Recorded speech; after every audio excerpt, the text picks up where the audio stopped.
Welcome to BusinessTraining.com. This video module focuses on Part 2 of the Fair Labor and Standards Act. Please take a moment to review our agenda for today.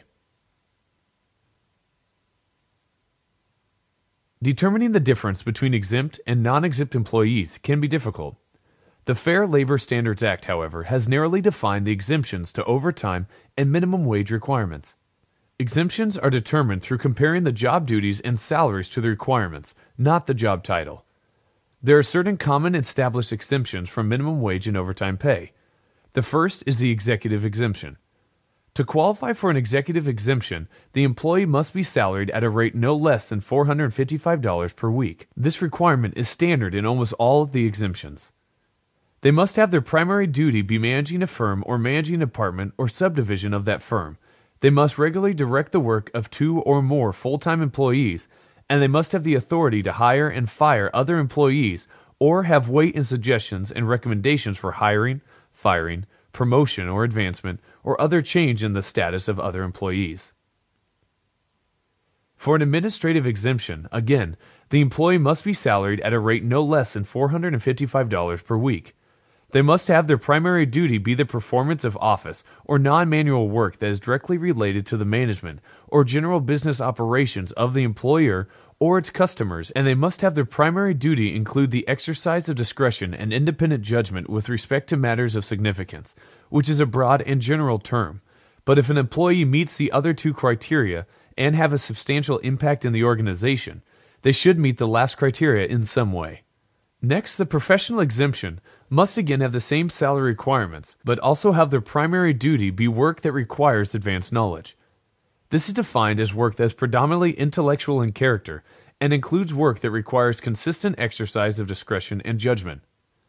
This advanced knowledge must be in the field of science or learning, and it must have been acquired by a prolonged course of specialized intellectual instruction. The next exemption, a creative exemption, requires of course the same salary requirement as those above, but their primary duty must be work that requires invention, imagination, or originality of talent in a recognized field of artistic or creative endeavor. There is also a computer employee exemption. This exemption must have the salaried rate of no less than $455 per week or have an hourly wage rate that is not less than $27.63.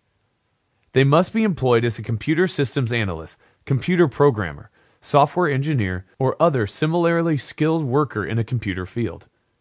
Their primary duties must consist of a set of requirements that have been established by the FLSA.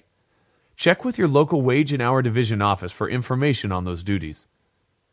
The outside sales exemption requires that the employee's primary duty be making sales or obtaining orders or contacts for services or for the use of facilities for which a consideration will be paid by the client, and they must be regularly engaged away from the employer's place or places of business.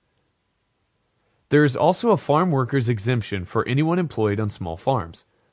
All of the above state exemptions, save for the farm workers exemption, applies to white-collar workers who meet the requirements. Blue-collar workers or manual laborers who perform work that involve repetitive operations with their hands, physical skill, and energy are not exempt from overtime pay and minimum wage requirements regardless of how highly paid they might be.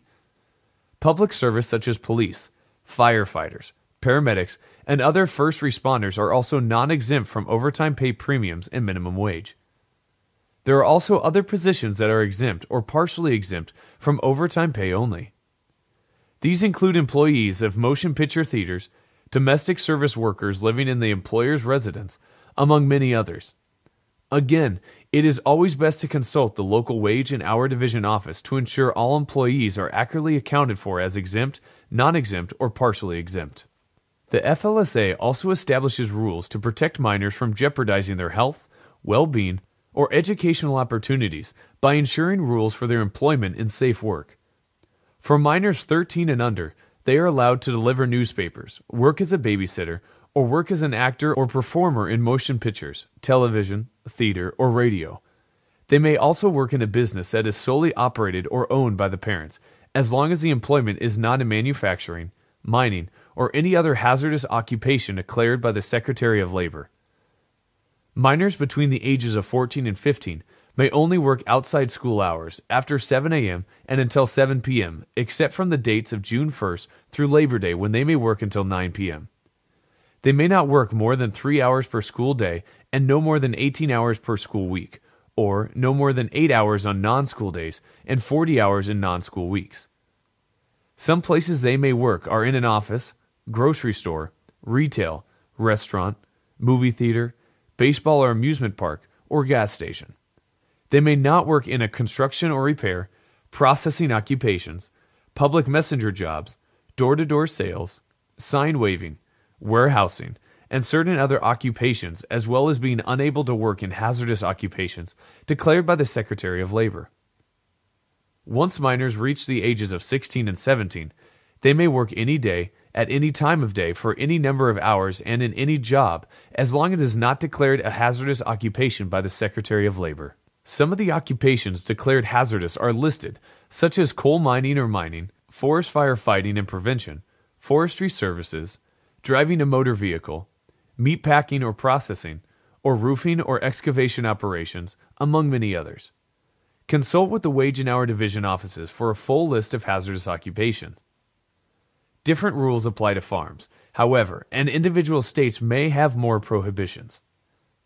The Fair Labor Standards Act also dictates an alternative minimum wage for minors. For employees under the age of 20, for the first 90 consecutive calendar days after the initial employment, unless prohibited by state or local laws, youths may be paid the youth minimum wage of $4.25 hourly. This begins and includes the first day of work for an employer, not from when they were hired.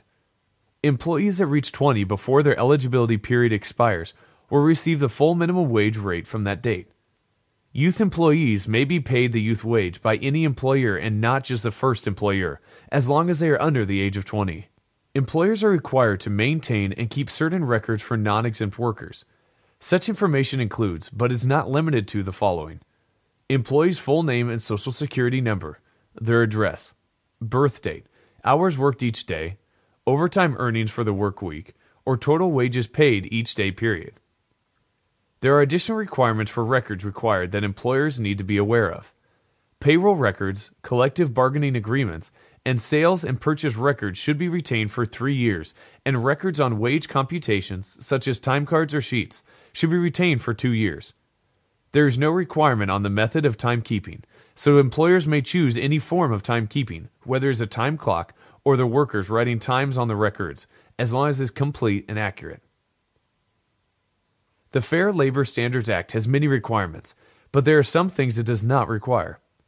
The FLSA does not require holiday, vacation, sick or severance pay, meal or rest periods, or discharge notices, reasons for discharge, or immediate payment of final wages to terminate employees, or the limitations on the number of hours in a day or days in a week an employee may be required to work.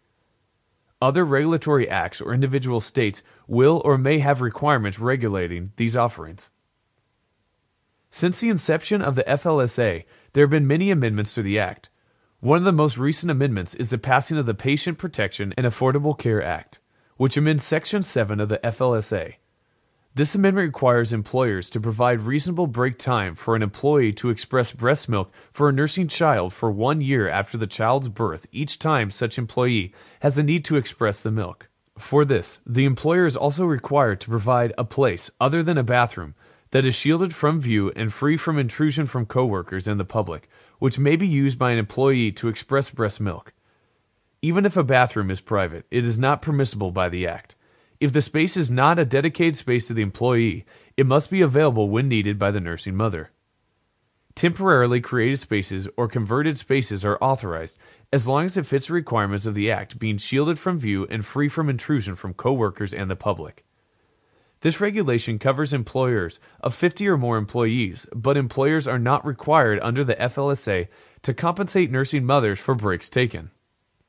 However, where employers provide compensated breaks, an employee who uses that break time to express milk must be compensated in the same way other employees are compensated for their break time. If you would like more information on the Fair Labor Standards Act, please go to the Department of Labor website at the following link. Thank you once again for your time and attention, and this is BusinessTraining.com, where you can earn a master's level qualification to make more money.